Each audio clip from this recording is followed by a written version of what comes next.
О чем спорят Душанбе и Бишкек? И нет, это не границы. Подписывайтесь на наши обновления и точно будете в курсе всего самого актуального. Официальный представитель МИД Таджикистана Шахин Самади назвал высказывание своего кыргызского коллеги Чингиза Кустибаева о награждении Эмомали Рахмона орденом за заслуги перед Отечеством третьей степени президентом России Владимиром Путиным неприемлемым и не отвечающим принципам дипломатической этики. Заявление пресс-секретаря МИД Кыргызской республики – яркий пример отвратительного нарушения достигнутых после событий с 14 по 17 сентября договоренности, написал Самади на своей фейсбуковой странице. Президент Российской Федерации Владимир Путин 5 октября наградил своего таджикского коллегу Эмомали Рахмона орденом за заслуги перед Отечеством третьей степени. Соответствующий указ опубликован на официальном интернет-портале правовой информации России.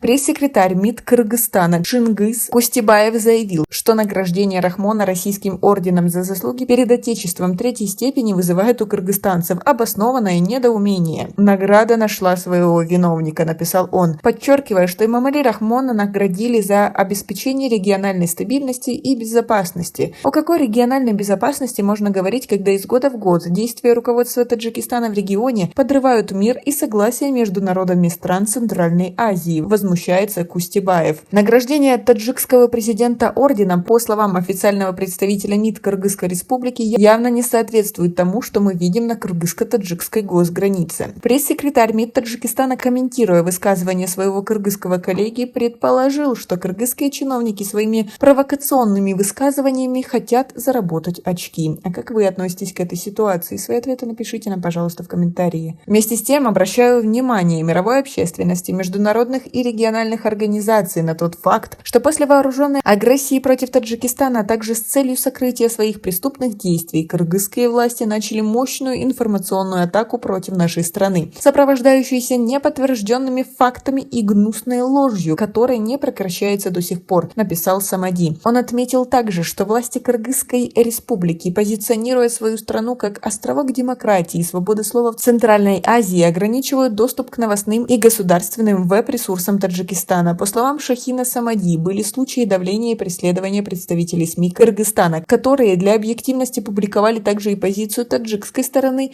и в частности было возбуждено уголовное дело против независимого интернет-портала «Кактус.медиа» за публикацию недостоверной информации о конфликте на таджикско-кыргызской границе. Очередной конфликт на границе между Таджикистаном и Кыргызстаном начался 14 сентября и завершился соглашением о прекращении огня 17 сентября. Пограничные конфликты между Таджикистаном и Кыргызстаном продолжаются уже много лет, и прежде всего из-за распределения земли, воды и пастбищ. Две бывшие советские республики, в которых находятся истоки практически всех крупных рек региона, граничат друг с другом на протяжении 976 километров, половина которых до сих пор не обозначена в установленном порядке.